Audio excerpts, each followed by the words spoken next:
Completa 10 anos o acidente com o avião da TAM em São Paulo que matou 199 pessoas. A Justiça Federal confirmou há meses decisão que inocentou 3 acusados, ainda cabe recurso. Mantida a prisão preventiva de homem condenado por guardar mais de 1,5 toneladas de maconha em casa.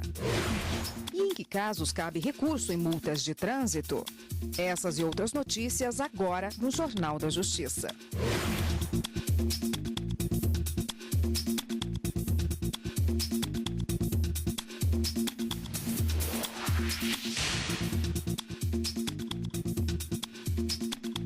Olá, boa tarde para você.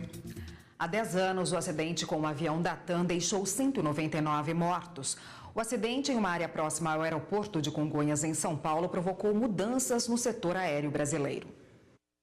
O voo 3054 da TAM saiu de Porto Alegre com destino à capital paulista há exatos 10 anos. A bordo, 187 passageiros. Durante toda a viagem, nenhum incidente foi registrado na aeronave. O que pilotos, tripulantes e passageiros não imaginavam era encontrar no aeroporto de Congonhas más condições climáticas e pista molhada, por causa da chuva em São Paulo. Ao pousar no início da noite daquela terça-feira, o comandante do avião modelo Airbus A320 não conseguiu parar a tempo.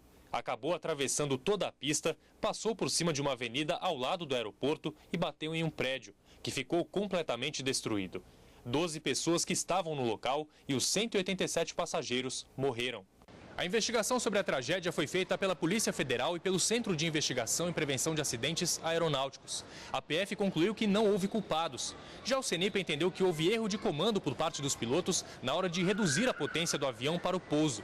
Mesmo com a conclusão da polícia, 3 pessoas foram denunciadas pelo Ministério Público Federal. 2 funcionários da TAM por não melhorarem as condições de funcionamento da aeronave e uma ex-diretora da Agência Nacional de Aviação Civil por imprudência, ao liberar a pista do aeroporto de Congonhas para funcionamento, o que o Ministério Público Federal considerou como atentado contra a segurança de transporte aéreo. 3 anos depois da denúncia, o MPF pediu que 2 denunciados fossem condenados. Em primeira e segunda instâncias, a Justiça Federal entendeu que os réus não agiram com intenção de causar riscos às aeronaves. Ambos foram absolvidos. Isso aí realmente deveria ir para as autoridades máximas, que de certa forma também levaram, através de suas atitudes, ao que se chamou de apagão aéreo, a uma transição muito mal feita do Departamento de Aviação Civil para a própria ANAC. Nós tínhamos a questão da Infraero, que estava intimamente atrelada à Casa Civil à época. Então, realmente, eu acho que vale a pena aí procurar, de fato, os verdadeiros culpados. O acidente, considerado o pior da história da aviação brasileira, foi um marco para as autoridades do setor aéreo. De lá para cá, foram mais de 80 mudanças no funcionamento de aeroportos brasileiros. Em Congonhas, elas incluem melhorias no controle de tráfego aéreo, reforma das pistas para melhorar a segurança durante pousos e decolagens, diminuição de pousos e decolagens e controle de volume de água da chuva na pista. No local do acidente, foi construído um memorial com os nomes dos 199 mortos. Para os familiares das vítimas, uma forma de não deixar que a tragédia seja esquecida. Nós esperamos é que os responsáveis sejam culpados para que não prevaleça a impunidade.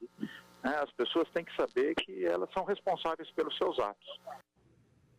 O governador do Distrito Federal, Rodrigo Hollenberg, ajuizou uma ação direta de inconstitucionalidade no Supremo para questionar o decreto legislativo que sustou os efeitos da lei distrital, que ficou conhecida como a Lei Anti-Homofobia.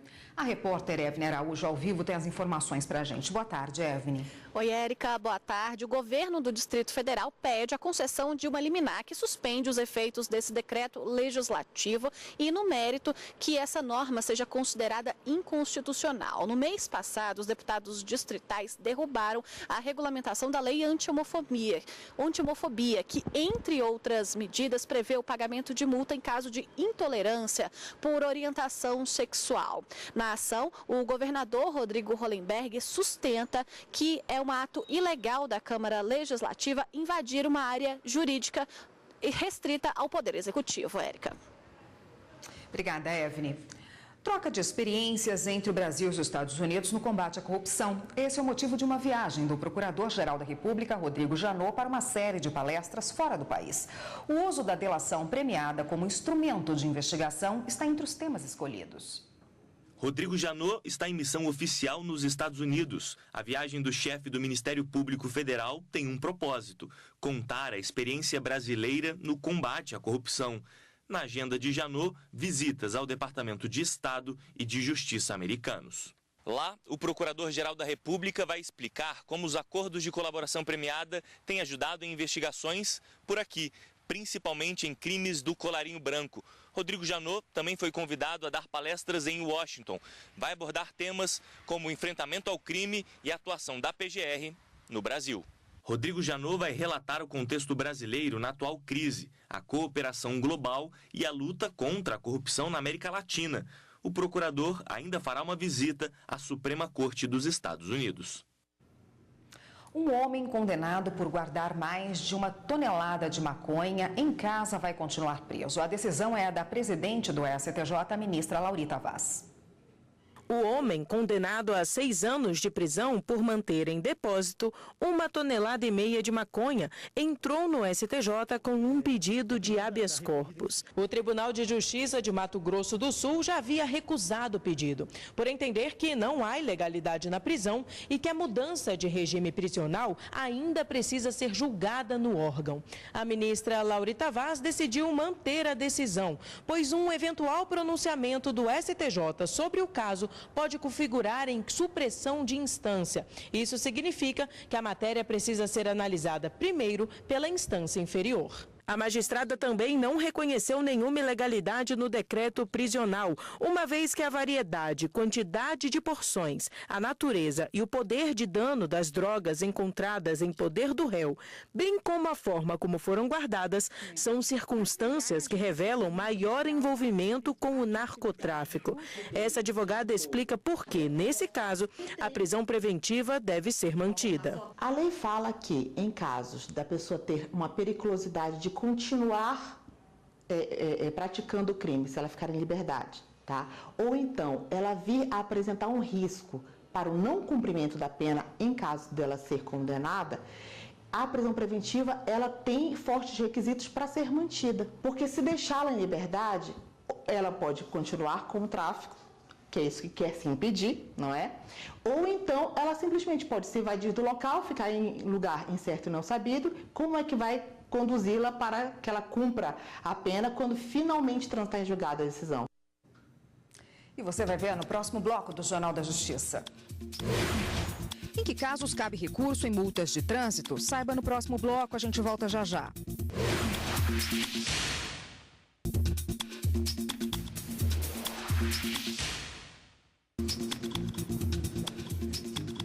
A falta de quórum adiou para o dia 1º de agosto a leitura do parecer sobre a denúncia contra o presidente Michel Temer, aprovado pela Comissão de Constituição e Justiça da Câmara dos Deputados. Para a abertura da sessão, 51 deputados devem estar presentes. O parecer, depois de lido, será publicado no Diário Oficial da Câmara. Em seguida, o presidente Rodrigo Maia será notificado para que possa incluir a denúncia na pauta de votação já marcada para o dia 2 de agosto. O presidente Temer foi denunciado pela Procuradoria-Geral da República por corrupção passiva a partir das colaborações premiadas dos donos da JBS. Dirigir acima do limite de velocidade e estacionar em local proibido. Essas foram as 2 infrações mais cometidas pelos motoristas do Distrito Federal neste ano. Ao todo, quase 1 milhão de multas. Muitos condutores acabam recorrendo ao Detran para tentar anular o registro. Felipe recebeu 3 multas só este ano. Juntas somam R$ 520 e 14 pontos na carteira. Um dos registros foi feito por radar numa via que, segundo ele, tem diferentes limites de velocidade, mas nenhum aviso para o condutor. Eu estava a 60 por hora, que era a velocidade da via. Quando você entra ali em Taguatinga, a velocidade cai para 50 por hora. Só que é muito mal sinalizado, aquele trecho tem muitas informações visuais, muitas placas, muitos carros, pedestres, bicicletas, semáforos, né? Então são muita coisa para você prestar atenção enquanto você está dirigindo, conduzindo o carro. E era um horário super tranquilo, né? E realmente eu não vi a placa de 50 por hora, nem sei se essa placa existe. Felipe também foi multado por estacionar em local proibido. Mais uma vez ele alega falta de placa indicando o impedimento. Como se não bastasse, foram 2 autuações pela mesma infração. Ao caminhar alguns metros eu avistei uma placa e olhei para ver o meu carro e vi que era uma placa dizendo que ali era um espaço destinado para autoridades ou para bombeiros, que não poderia obstruir essa passagem, né? Eu voltei e vi se meu carro não estava obstruindo. Avaliei mesmo se não estava obstruindo, olhei no chão se tinha alguma marca, não tinha nada sinalizando. Quando eu voltei à noite, tinha uma notificação dizendo que meu carro foi autuado justamente por isso. Alguns dias depois chegou a notificação e, para minha surpresa, eram 2 multas. No Distrito Federal, as infrações por transitar em velocidade superior à máxima permitida e estacionar de forma irregular foram as principais infrações registradas pelo Detran no primeiro semestre desse ano. Mas quem se sentir prejudicado pode recorrer administrativamente das multas. Felipe preencheu um formulário disponível no site do Detran explicando o que aconteceu. Anexou uma cópia da multa e de documentos como a carteira de motorista e o licenciamento do veículo. Ele alegou na defesa a falta de sinalização nas vias e a duplicidade de cobrança e aguarda uma resposta do Detran. E para falar sobre esse assunto, está aqui no estúdio a advogada Andréia Rezende. Boa tarde, doutora. Boa tarde. Como a gente viu aí na reportagem, a falta de sinalização de trânsito numa via, ela pode levar a um recurso e mesmo até a anulação de uma multa? Sim, o artigo 90 do Código de Trânsito, ele fala que no caso da ausência de sinalização, o auto de infração vai ser julgado insubsistente. Então, a multa vai ser anulada, porque é responsabilidade do órgão autuador manter as vias devidamente sinalizadas. Como é que a pessoa prova isso? Existem muitos meios de prova para demonstrar a ausência de sinalização. O que eu recomendo as pessoas fazerem é fotografar o local onde a notificação informa o endereço da autuação, ela pode fotografar ou inclusive fazer vídeo e quando protocolar a defesa, anexar aquelas fotos ou um DVD com a mídia demonstrando que ali não havia sinalização. Quer dizer, na hora da autuação a pessoa não sabe que está sendo autuada, ela passou ali e recebe a multa depois de uns dias em casa. Daí ela percebe que não havia sinalização naquele local que ela passou e volta lá, já fotografa antes de entrar com recurso, é isso? Sim, tem tanto a possibilidade de juntar fotos, como inclusive o vídeo. O vídeo, a pessoa que puder fazer, ele é mais interessante porque ela pode mostrar o quilômetro, ela pode mostrar o decorrer da via, que ao longo daquela via não havia sinalização. Que tipo de sinalização que deve estar ali à mostra para que o condutor não seja pego? A mais comum são as placas de trânsito, falando da questão da velocidade da via, falando da questão do estacionamento indevido, Então, a mais comum são as placas de trânsito.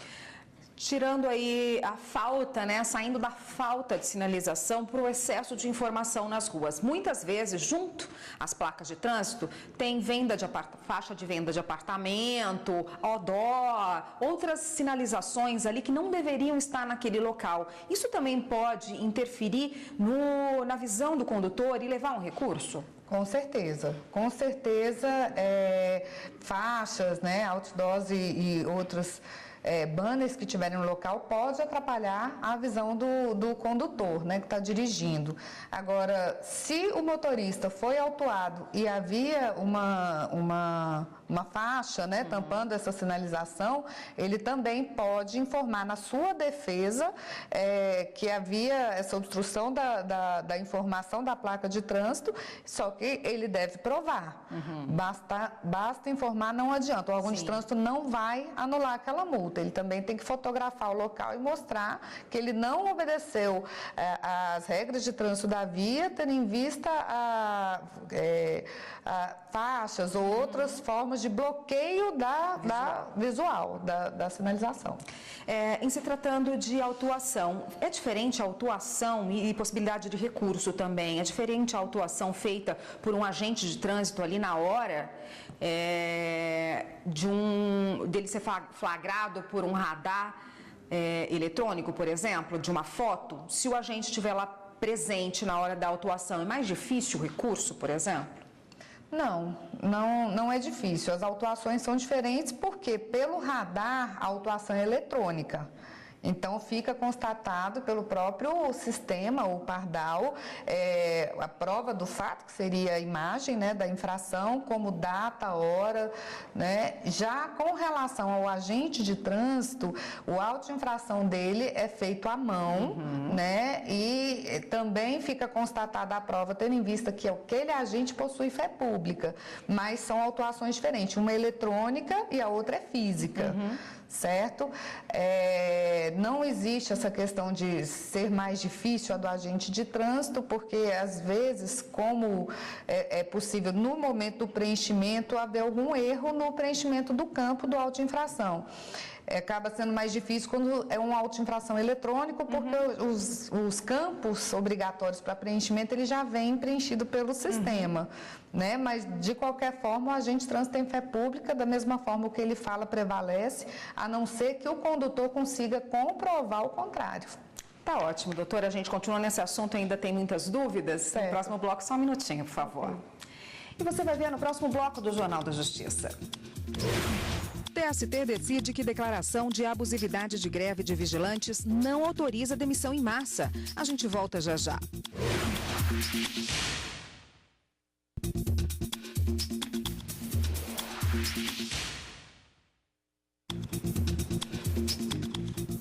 O Jornal da Justiça está de volta e voltamos a falar com a advogada Andréia Rezende, que hoje conversa conosco a respeito das multas de trânsito. Doutora, a duplicidade de autuação, de notificação, é muito comum? É muito comum o condutor passar no mesmo trecho numa via e lá ter vários pardais de trânsito, né? Vários sinalizadores eletrônicos. E ele vai autuado no decorrer daquela via. Então, pode acontecer no mesmo percurso dele ser autuado umas 5 vezes. Ele vai entrar com a defesa alegando que houve a dupla notificação. Mas nesses casos em específico, o órgão não tem deferido o recurso, porque ele entende que eram pardais diferentes, em quilometragens da via diferentes, então que as autuações foram válidas. Como ocorre o caso verdadeiro de dupla notificação, que o condutor deve alegar? Por exemplo, se houver uma notificação de autuação da infração prevista em locais diferentes da cidade, no mesmo horário ou num horário próximo, mas que seja possível perceber que o condutor não estava em 2 locais diferentes, aí sim ele consegue ter o direito de ter aquela autuação cancelada. Né? Outro caso muito comum, realmente, o da dupla notificação, a gente considera, o órgão de trânsito considera com menos de 2 minutos, né? Ou uma terceira possibilidade no caso de ser o mesmo pardal. Por quê? Porque a notificação de autuação que ele recebe, ela traz o número do aparelho. Então, se ele receber 2 constando o mesmo aparelho como órgão autuador, ele também está numa situação de dupla notificação. Agora, se a pessoa excedeu a velocidade numa via ao longo da via que existiam vários pardais, não tem direito. Ele não vai ter direito. A partir de quando o motorista deve entrar com recurso? Foi multado, recebeu uma notificação em casa, há um prazo e ele pode recorrer sem ter que pagar por aquela multa até o fim do recurso? Sim, como ocorre? A partir do momento que ele é autuado, ele recebe na residência dele a notificação de autuação. Essa notificação de autuação, ela vai dar ciência da infração e vai dar um prazo de 30 dias para ele apresentar a defesa prévia, que no caso é a primeira defesa. Essa defesa prévia, ela vai ser analisada pelo órgão. Se ele ganhar a defesa, o auto de infração vai ser arquivado. Se ele perder a defesa prévia, o órgão autuador vai expedir a notificação de penalidade, que é o boleto. Nesse caso, ele vai ter o direito novamente de recorrer. Ele pode pagar o boleto e recorrer, ou ele pode optar apenas pelo recurso. Se ele recorrer, aquele boleto que ele recebeu vai ter um efeito suspensivo, né? Caso a Jari, que é a segunda instância, não julgue em 30 dias, vai conceder o efeito suspensivo e ele vai ter que pagar apenas depois que houver a análise desse segundo recurso. Se uma pessoa está lá com um carro registrado no nome dela, mas emprestou o carro para o filho, para a esposa, e a multa foi nesse tempo que outra pessoa estava dirigindo. É possível fazer a transferência dos pontos? Sim. A partir do momento que o condutor, o proprietário do veículo, recebe a notificação, ela traz um prazo que está previsto no artigo 257 do Código de Trânsito, onde ele vai ter o prazo de 15 dias para fazer a transferência administrativa. Então, ele deve preencher os dados do condutor que ele está apontando como responsável pela infração e juntar a cópia da CNH daquele condutor. Tá ótimo, doutora. Obrigada pela participação por hoje. Obrigada. Eu conversei com a Andréia Rezende, que é advogada, e conversou com a gente a respeito das multas de trânsito. Obrigada, até uma próxima. Obrigada. O uso do cartão de crédito se tornou um meio de pagamento muito comum no comércio. No entanto, o consumidor tem que tomar muito cuidado. A fraude com ele também cresceu. No ranking mundial de golpe com cartão, o Brasil está em segundo lugar. À vista ou parcelada, não importa a modalidade, o brasileiro gosta mesmo de usar o cartão de crédito. De acordo com a Associação Brasileira das Empresas, só no primeiro trimestre deste ano, as compras com cartão movimentou mais de 258 milhões de reais. Mas a quantidade de fraudes no país também são altas. 49% dos entrevistados pela pesquisa Global Consumer disseram ter sofrido algum tipo de golpe nos últimos 5 anos. Em caso de clonagem do cartão, a responsabilidade é do banco. Segundo as operadoras, o risco de ter o cartão clonado na internet é maior do que em lojas físicas, já que basta obter as informações básicas para fraudá-lo. A dica para evitar esse transtorno é pesquisar. Antes da compra, verificar se a página é de confiança e que tenha boa reputação. Essa é apenas uma medida preventiva e não tira dos bancos a responsabilidade de oferecer um serviço seguro. Sempre desconfia. Banco não pede dados por e-mail, não pede dados por telefone. Tomar cuidado com os sites que compram, mas lembrando, isso é uma prevenção. A responsabilidade de pagar é da administradora ou do banco. O consumidor tem que fazer a parte dele para não ter aborrecimento, mas isso é do banco que tem que pagar. O Tribunal Superior do Trabalho não autorizou o Sindicato das Empresas de Segurança Privada do Estado de Pernambuco, o Sindesp, a demitir vigilantes que participaram de uma greve julgada abusiva em abril do ano passado. A paralisação foi liderada pelo Sindiforte, que representa os trabalhadores em transporte de valores e escolta armada, mas que não possui registro sindical. O Tribunal Regional do Trabalho de Pernambuco extinguiu o dissídio ajuizado pelo Sindesp contra o Sindiforte, por considerar o sindicato ilegítimo para representar a categoria. No TST, a sessão de dissídios coletivos, seguindo o entendimento que prevalece na Corte Trabalhista, julgou a greve abusiva por não seguir os requisitos formais da lei de greve e por ter sido liderada por sindicato, que não possui a representatividade dos vigilantes para fazer negociação coletiva. Quanto à autorização para a demissão em massa, os ministros negaram recurso. Segundo a relatora do caso, ministra Kátia Magalhães Arruda, a lei de greve apenas autoriza a contratação de trabalhadores para substituir os grevistas durante o período de greve e apenas em casos de a paralisação ser mantida após acordo, convenção ou decisão da Justiça do Trabalho. A declaração de abusividade não autoriza novas contratações. A decisão foi unânime. O Sindiforte apresentou embargos de declaração que ainda estão sendo analisados pela relatora. O Superior Tribunal de Justiça considerou ilegal uma cláusula contratual que previa o pagamento de honorários integrais, mesmo no caso de revogação de mandato, a advogados que atuaram por 14 meses em uma ação que durou 23 anos. A ação buscava o reconhecimento de prescrição dos valores devidos a título de honorários contratuais ou, de forma alternativa, a mudança do valor previsto no contrato de serviços advocatícios. No caso analisado, o contrato foi assinado em 1994 e estava previsto o pagamento de 15% no final da ação de prestação de contas. No entanto, o mandato foi revogado em maio do ano seguinte. O Tribunal de Justiça de São Paulo julgou válida a cláusula que previa o pagamento integral dos honorários, mesmo em caso de revogação do mandato. No STJ, ao julgar o recurso especial, a relatora ministra Nancy Andrighi mudou a decisão do Tribunal Paulista. Ela observou que a jurisprudência do STJ entende que a cláusula que prevê pagamento integral dos honorários, mesmo após o fim do contrato de prestação dos serviços, é desproporcional e, por isso, deve ser afastada pelo Poder Judiciário.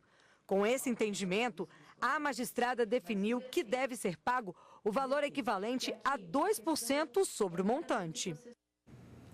O Direito Sem Fronteiras desta semana é sobre a desigualdade social na América Latina. O programa vai mostrar as dificuldades que a região ainda enfrenta e o que falta para reduzir os índices de desigualdade. Os números tiveram uma queda até 2015, mas de lá para cá estacionaram e a meta estipulada pela ONU para 2030 não deve ser alcançada. O Direito Sem Fronteiras vai ao ar às 8 da noite. Esta edição do Jornal da Justiça fica por aqui. Outras notícias do Judiciário você acompanha no Jornal da Justiça, segunda edição, que começa às 6h30 da noite. Uma boa tarde para você e até amanhã.